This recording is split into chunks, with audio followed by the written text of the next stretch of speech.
poursuivons avec la stabilité en norme L infinie des schémas standards de différence finie pour l'équation de la chaleur. Donc l'équation qu'on va considérer, c'est l'équation de la chaleur la plus simple qu'on ait pu voir, c'est-à-dire unidimensionnelle, avec condition de Dirichlet au bord. Ça veut dire quoi? Ça veut dire qu'on a le dp d rond u moins d Laplacien de u en dimension 1, c'est moins d dérivée seconde de u par rapport à x. Pour x appartenant à 0,1 à t appartenant à 0 grand T, on cherche à résoudre cette équation sur 0 grand T. Je laisse ici, comme pour l'équation de transport, je ne n'adimensionne pas, c'est-à-dire que je fixe grand D égale à 1. L'objectif étant de voir comment cette constante va jouer quand il va y avoir des conditions CFL, donc des restrictions pour la stabilité du schéma.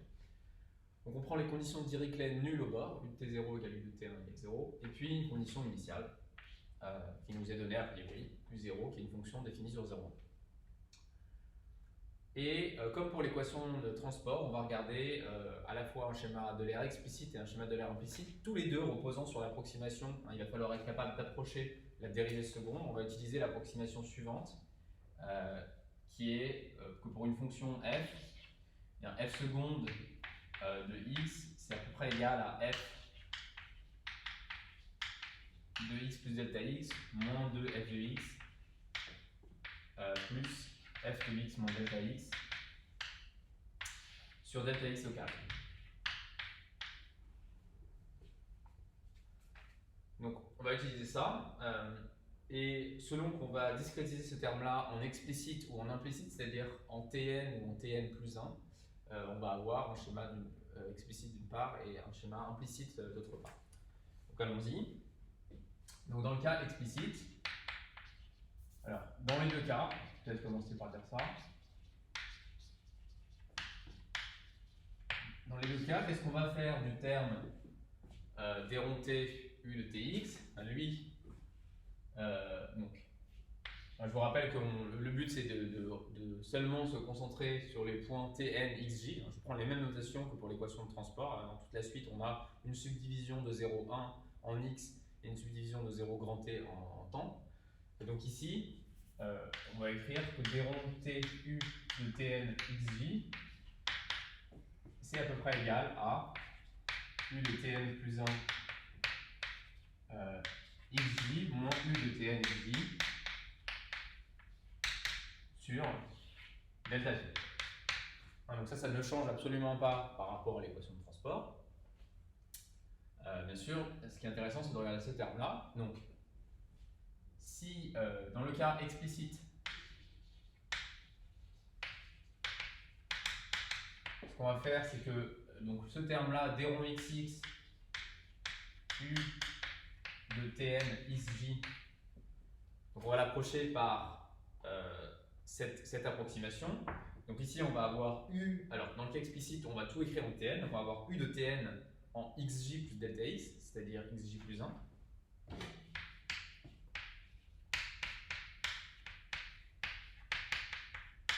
Puis, alors c'est le moment où il faut que je fasse un petit peu de place. Plus l'équation, plus le dp est compliqué, plus le fait que je me restreigne à un tableau de cette taille est handicapant. Donc d rond xx, u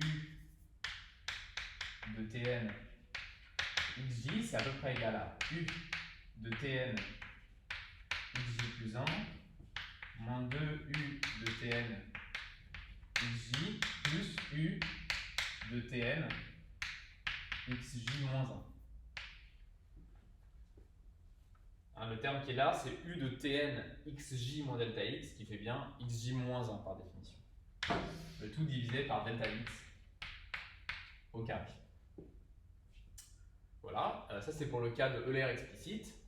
Et pour le cas implicite, on va approcher le terme ici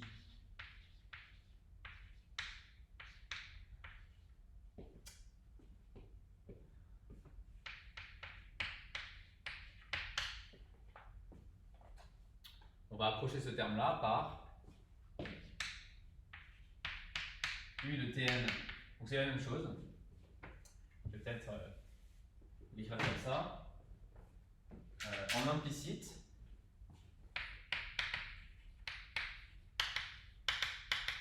c'est tout pareil, hein, sauf que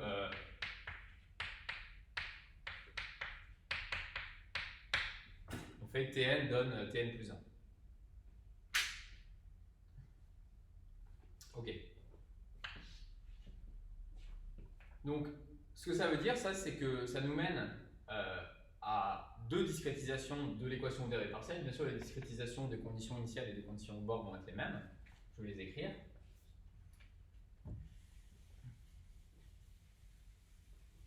Alors, je crois que je me concentre. Donc, je vais commencer par me concentrer sur les explicites. Hein, je vous rappelle que le principe ensuite, c'est de dire, bon, maintenant, ça c'est à peu près, ces trucs-là sont à peu près égaux, et donc le dp, ça me donne le fait que ce truc-là, moins d fois ce truc-là, est à peu près égal à 0. Et je remplace u de tnxj et u de tnxj par unj, qui vont être les valeurs que je vais essayer de calculer par récurrence, qui sont censées approcher les u tnxj. Donc on obtient le schéma. Alors, je vais peut-être juste finir par, dans les deux cas aussi,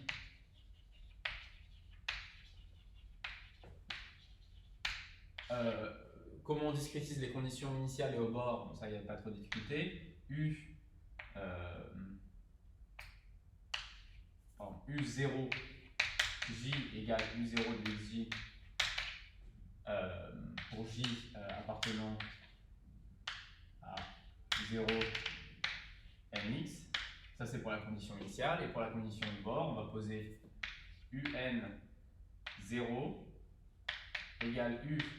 Alors le point qui est tout au bout en x, hein, le dernier point de la grille en x, c'est le point d'indice nx justement. Donc ça c'est pour les conditions de Dirichlet, pour n appartenant à 1 nt. Okay. Et maintenant, donc je vais me concentrer sur le cas de l'air explicite. Donc maintenant, cas de l'air explicite, on obtient quoi?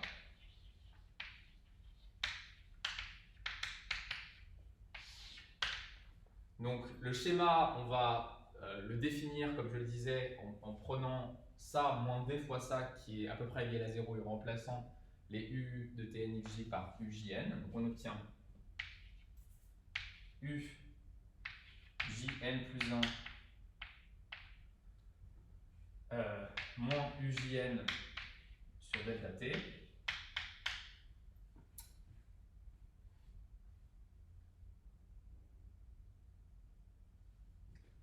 Qui va être à peu près égal à, pardon, qui est égal, hein, c'est ce qu'on pose.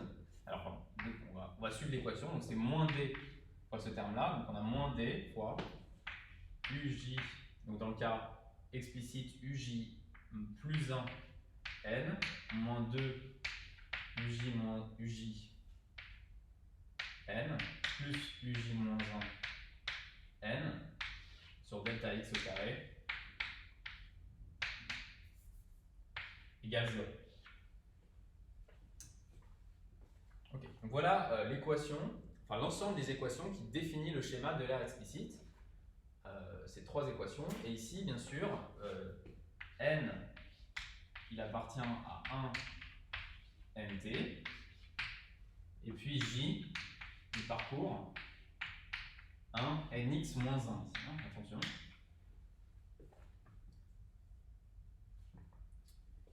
Et donc ça va être une vraie relation de récurrence. Si je connais les ujn pour tout j, bah, je suis capable de calculer ujn plus 1. Alors cette relation, elle me permet de calculer les ujn plus 1 pour j allant de 1 à nx moins 1. Donc a priori pas tous, mais le reste, je l'obtiens par les conditions de bord, de Dirichlet au bord. Ok, donc ça, bah, comme pour l'équation de transport, on va voir comment ces choses-là s'écrivent matriciellement, mais d'abord je vais les écrire de manière un petit peu plus simple, pareil que l'équation de transport, à savoir que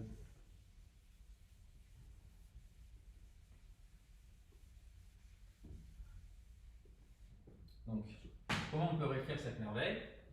Je vais isoler les termes en n plus 1, ça me permettra ensuite aussi d'écrire matriciellement, et les termes en n. Donc j'ai ujn plus 1. Donc bien sûr, je multiplie tout par delta t. Et donc, UJN plus 1, quand je fais passer à droite tout ce qui est en n, il va y avoir un UJN tout seul. Donc en facteur de UJN, il y a 1. Il y a un UJN qui va venir de là. Quand je fais passer de l'autre côté, il y a un moins et encore un moins, donc ça fait moins. Et j'ai 2 delta t sur delta x au carré. Donc j'ai moins 2 delta t sur delta x au carré. UJN. Alors j'aurais peut-être dû d'abord, je vais commencer par écrire le terme. Je vais commencer par écrire le terme en UJ plus 1. Lui, il fait quoi le terme en UJ plus 1? Quand je vais passer de l'autre côté, il fait un plus d delta t sur delta x au carré. Donc c'est égal à d delta t sur delta x au carré. UJ plus 1 n. Plus, on vient de dire 1 moins d delta t sur delta x au carré. UJN. Et puis pour finir, plus d delta x au carré. UJ-1. Okay, donc voilà une réécriture plus agréable, et vous voyez qu'il y a une quantité qui apparaît naturellement comme le V delta t sur delta x qui apparaissait pour l'équation de transport. On va poser nu égale d delta t sur delta x au carré. Et je ne résiste pas à réécrire cette équation, parce que d'un coup elle va rentrer en une seule ligne du tableau. UJN plus 1 égale nu UJ plus 1 n plus 1 moins 2 nu UJN plus nu UJ-1.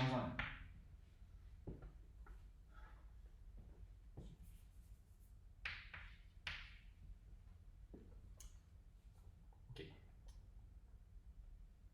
Très bien. Alors comment on écrit cette chose-là matriciellement? Parce que d'abord je vous parle de la stabilité. Ok. Je vais écrire ça matriciellement. Comme pour l'équation de transport, on va donner un nom au vecteur des UJN pour n étant fixé et j parcourant 0 nx, et en fait on va le tronquer, c'est-à-dire qu'on va enlever la valeur 0 et la valeur en 0 et la valeur en nx, c'est-à-dire que je vais définir UN, ça va être U1n, U2n, UNX-1, n. L'idée étant ici que U0n et UNXN, par les conditions de Dirichlet au bord, je sais que ces termes sont nuls. Okay. Donc, quelle relation de récurrence ça donne, cette merveille? Alors, il faut faire attention ici, parce que je répète que, par exemple, si je regarde J égale 1, U1n plus 1, il fait appel à U0n. Donc, a priori, le calcul des éléments, des composantes du vecteur UN plus 1 font appel à des éléments qui ne sont pas dans le vecteur UN, à savoir U0n et UNXN. Mais comme par les conditions de Dirichlet, ces coefficients sont nuls, en fait on obtient une équation de récurrence qu'on peut écrire de manière exclusivement sur UN. Et donc allons-y, on va l'écrire. Donc, le retour des matrices. Et ça donne quoi? Je vous suggère vraiment vous-même de réécrire ces matrices, de bien voir que ça donne ce qu'on veut. Ça s'écrit matriciellement. UN plus 1 égale identité plus 1 UN.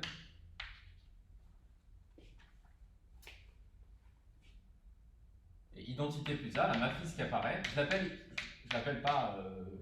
identité plus 1 parce qu'on a vu que quand on a parlé de semi-discrétisation, que c'est naturel d'écrire ça comme ça. Et puis par ailleurs, on a vu que pour le schéma de l'aire implicite, ce qui apparaît naturellement, c'est identité moins A. Donc c'est assez agréable d'écrire la matrice qui apparaît, comme pour l'équation de transport d'ailleurs, sous la forme identité plus A. Donc c'est quoi cette matrice?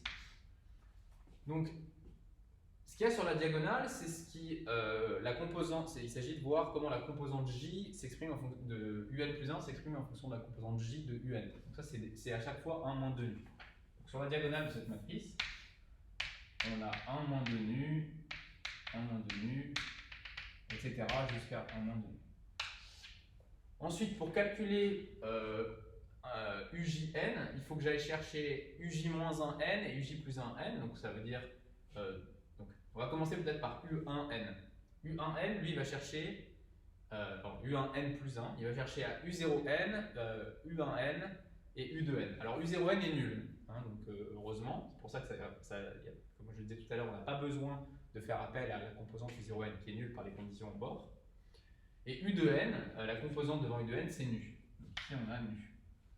Ensuite, pour la deuxième composante de UN plus 1, je vais U2N plus 1 et lui il fait apparaître U1N plus 1 avec un nu devant.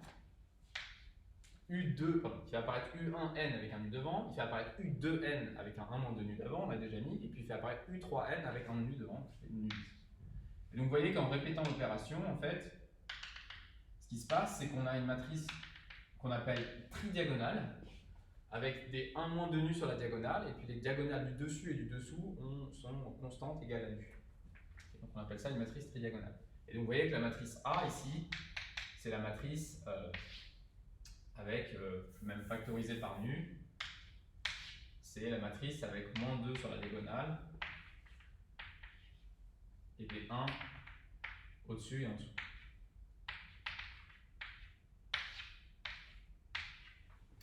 Donc voilà à quoi ressemble la matrice A dans ce cas-là. J'étais sorti du champ, me revoilà. Ok, donc c'est ce qu'on appelle, comme je le disais, une matrice tridiagonale. Alors. Donc je voudrais juste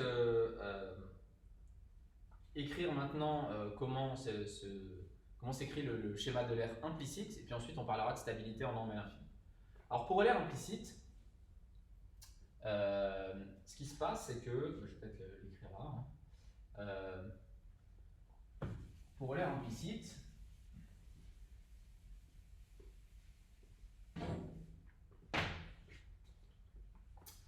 l'équation sur laquelle on tombe, c'est la suivante, c'est UJN plus 1 moins UJN sur delta t.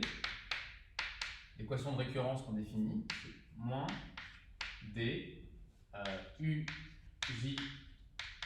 plus 1, pardon, UJ plus 1 n plus 1, moins 2 UJN plus 1, plus UJ moins 1 n plus 1 sur delta x au carré, égale 0. Okay. Et donc ça, cette fois, on va avoir beaucoup de monde du côté n plus 1 et pas grand monde du côté n. C'est équivalent à quoi?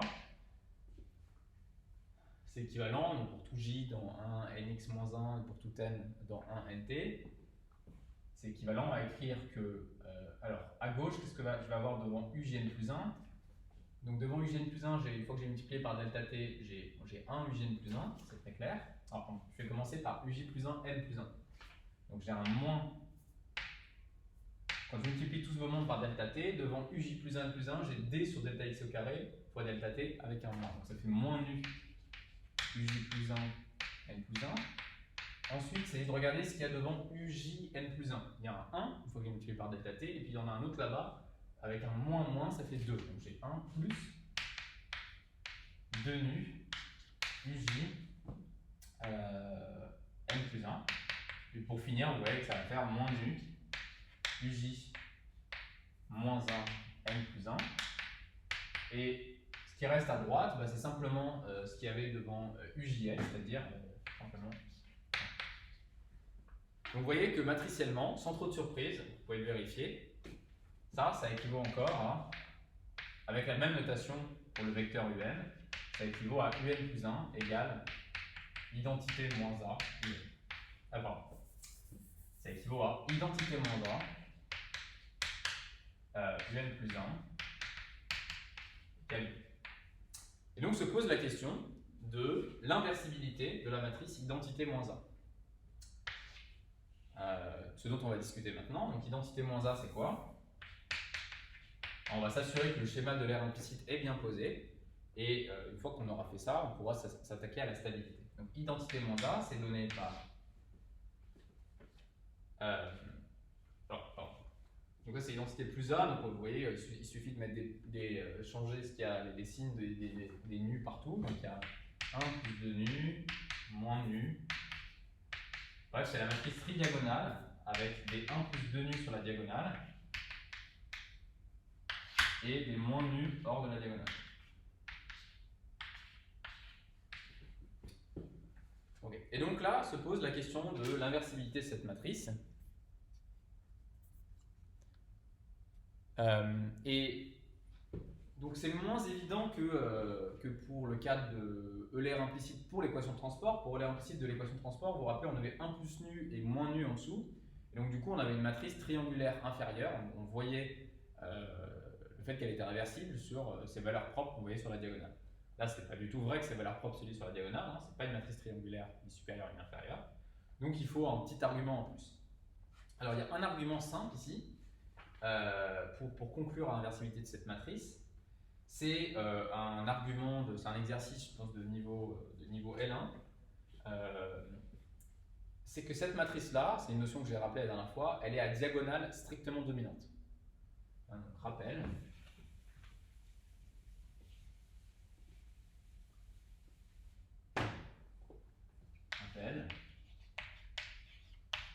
Si une matrice est à diagonale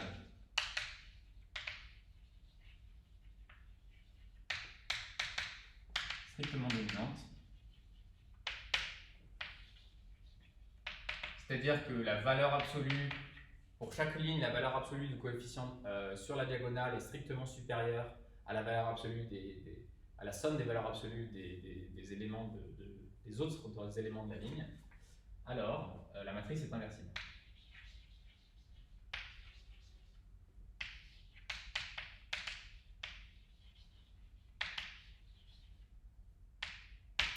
Bon, et bien ici c'est le cas. Hein. On peut vérifier qu'il y a deux cas de figure qui se présentent. Soit il y a d'une part la première et la dernière ligne pour lesquelles vous avez 1 plus nu, pas besoin de prendre des valeurs absolues, c'est positif, qui est bien supérieur à nu. Et puis, hors des deux lignes du haut et du bas, il s'agit de vérifier que 1 plus nu est strictement supérieur à nu plus nu, en prenant les valeurs absolues, c'est-à-dire que 1 est strictement supérieur à 0, ce qui est notoirement vrai. Ici, 1 plus 2 nu est supérieur à moins nu, donc ça c'est première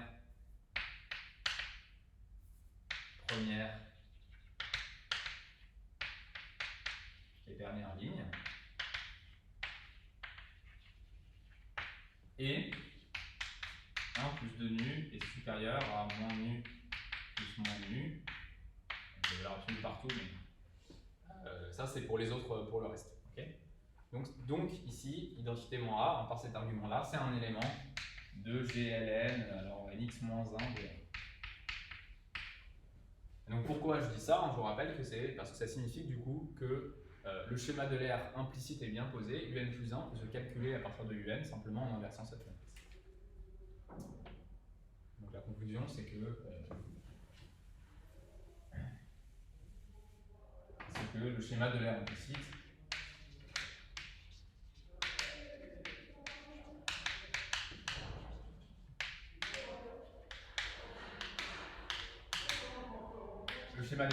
est bien posé. Ok. Alors, donc maintenant on va revenir à la stabilité en norme à l'infini pour les deux schémas de l'air explicite et de l'air implicite. Dans la stabilité en norme à l'infini des deux schémas, on va faire ça assez rapidement parce que simplement c'est des raisonnements très similaires à ceux qu'on a fait pour l'équation de transport. Donc commençons par le cas de l'air explicite.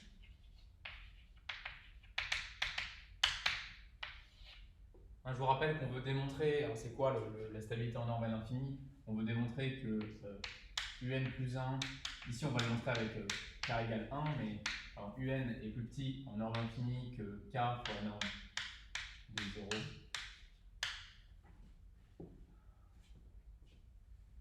Et on avait vu que dans le cas de l'air explicite pour l'équation de transport, en regardant directement la formule de récurrence, même pas besoin de regarder les matrices, on voyait clairement que c'était vrai. Pourquoi? Parce que ici, donc on a, je vous rappelle, UJ n plus 1, c'est 1, c'est mu uj plus 1 n plus 1 moins 2 nu ujn plus nu uj moins 1 n. Et donc par récurrence, si, comme c'est vrai initialement,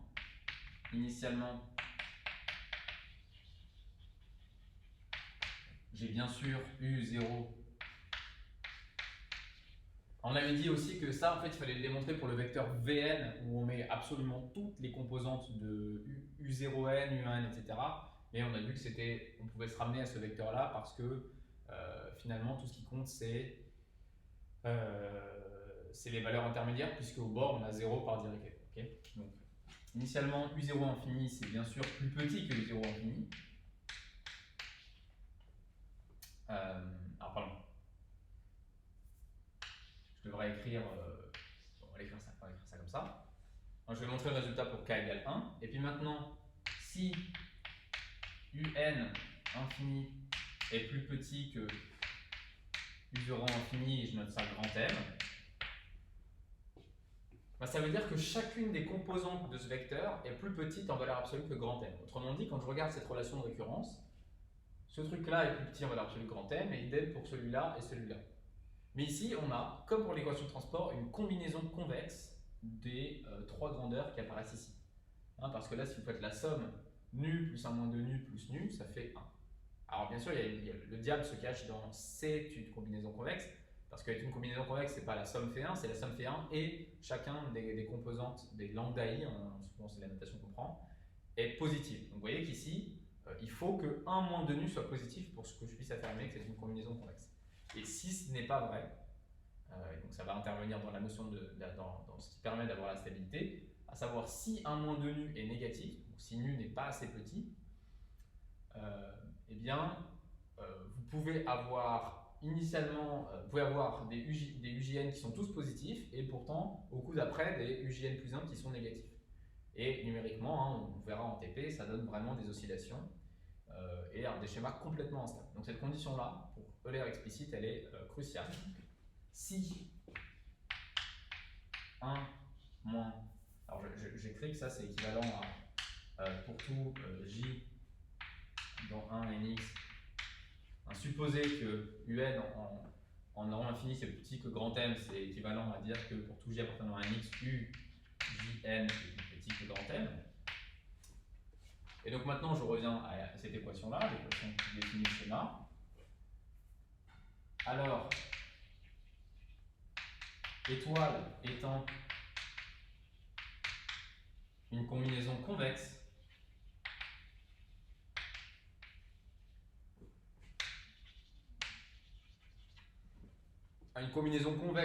d'éléments, si vous avez une borne uniforme pour chacun des éléments, cette borne uniforme se transpose sur la combinaison convexe que vous avez. Je peux peut-être l'écrire ici, hein, si j'ai des lambda i qui sont positifs et que j'ai somme des lambda i xi, avec la somme des lambda i qui fait 1, une somme finie, hein, alors la somme des lambda i xi en valeur absolue c'est plus petit, enfin je vais même pas mettre de valeur absolue, c'est compris entre le min dxi est plus petit que la somme des lambda i xi, qui est plus petit que le max dxi. Vous pouvez vérifier, c'est une évidence, hein, vous majorez dans la somme, vous minorez par xi par le max, vous sortez, puis vous savez que la somme des lambda i est égale à 1. Alors attention, hein, la majoration ici, elle utilise le fait que les lambda i sont positifs, bien sûr. C'est pas parce que xi est plus petit que le max de xi que quelque chose fois xi est plus petit que quelque chose fois le max de xi, sauf si ce quelque chose est positif. Ici, bien sûr, il faut que les lambda i soient positifs. Donc c'est une combinaison convexe ici des UJN, de UJ plus 1 n, UJ n, UJ moins 1 n. On a UJN plus 1 en valeur absolue. Hein. Vous pouvez faire la majoration si vous voulez à la main. Hein. Vous majorez chacune des quantités par grand M. Et puis il vous reste nu plus 1 moins 2 nu plus nu. Encore une fois, cette majoration est valable multipliée par 1 moins 2 nu si 1 moins 2 nu est positif. C'est plus petit que, je vais écrire, nu plus 1 moins 2 nu plus nu par grand M. Et ça vaut grand M. Et ça, c'est si, j'insiste, hein, 1 moins 2 nu est positif. Autrement dit, ce qu'on vient de démontrer, je vais peut-être l'écrire. Je vais l'écrire.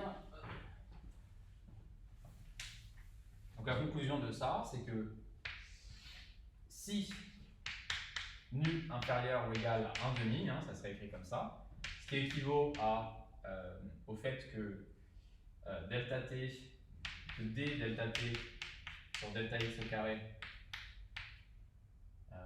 est inférieur ou égal à 1 demi. Vous pourriez dire, mais c'est un peu une blague ce truc. Vraiment, numériquement, si vous dépassez 1 demi, même de pas grand chose, c'est fini. Le schéma va faire complètement n'importe quoi. Cette condition-là, elle est absolument cruciale, comme pour l'équation de transport. Et donc, si sous cette condition, sous la condition CFL, on appelle aussi condition CFL, hein, le schéma est stable en norme L infinie. Alors, petite remarque autour de cette condition. Pour rappeler, pour l'équation de transport, j'avais expliqué que quand delta x était petit, c'était une mauvaise nouvelle, parce que du coup, pour que cette condition soit vérifiée, il fallait aussi que delta t soit petit. Donc il y a une discrétisation fine à la fois en temps et en espace. Autrement dit, une discrétisation fine en espace impose d'avoir une discrétisation fine en temps. Ben là, c'est encore pire, parce que là, vous n'avez pas de delta x, vous avez delta x au carré.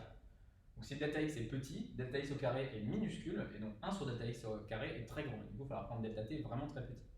Il faut vraiment se rendre compte, hein. Si vous prenez delta x égale 10 moins 3, ça veut dire que là vous avez 10 moins 6, et donc ça fait un 10 puissance 6 qui est devant. Si d vaut 1 par exemple, il faut que vous preniez delta t au moins égal à 10 moins 6, en fait à 1 demi 10 moins 6. Donc c'est une restriction vraiment conséquente. Ok, donc ça c'est pour le schéma Euler explicite. Maintenant, regardons ce qui se passe pour Euler implicite. Là je vais aller très vite, je vais vous le laisser plus ou moins en exercice, que c'est vraiment la même chose.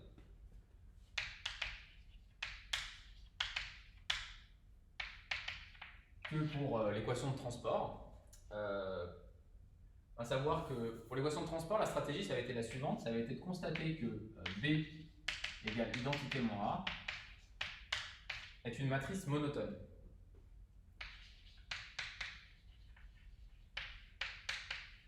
On l'a plus ou moins déjà fait, hein. On a déjà démontré qu'elle était effectivement la diagonale strictement dominante, et puis en plus, il suffit de regarder les coefficients sur la matrice dans le blanc des yeux. Sur la diagonale, vous avez des coefficients strictement positifs. Hors de la diagonale, ils sont négatifs, donc la matrice est monotone. J'utilise le lemme que je vous ai rappelé. Matrice dont les coefficients diagonaux sont strictement positifs et extra-diagonaux négatifs, plus à diagonale strictement dominante, est monotone.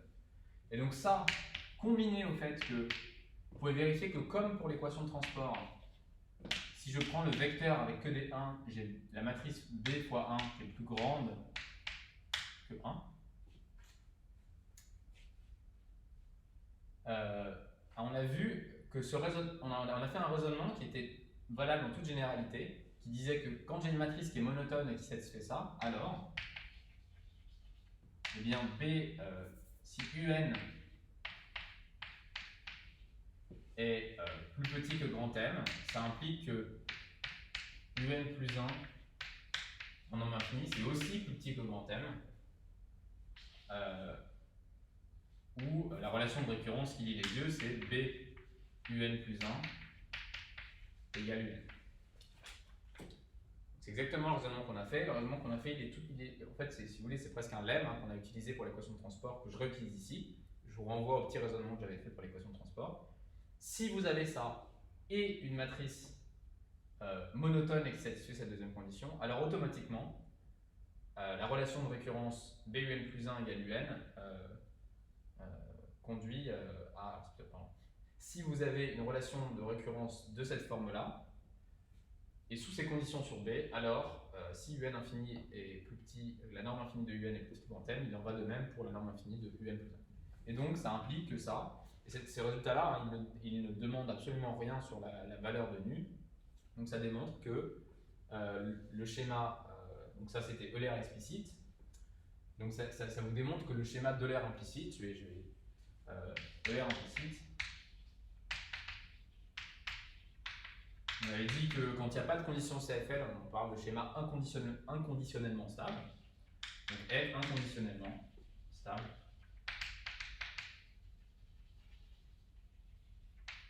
Stable. En norme L infini. Voilà, donc ça clôt la stabilité en norme L infini et ce que je voulais dire sur la stabilité en norme L infini sur les schémas disons les plus standards à différence finie pour l'équation de transport et l'équation de diffusion. Et on va passer à une notion de stabilité un petit peu plus générale qui est la stabilité en norme LP. On va notamment se concentrer sur la stabilité en norme L2.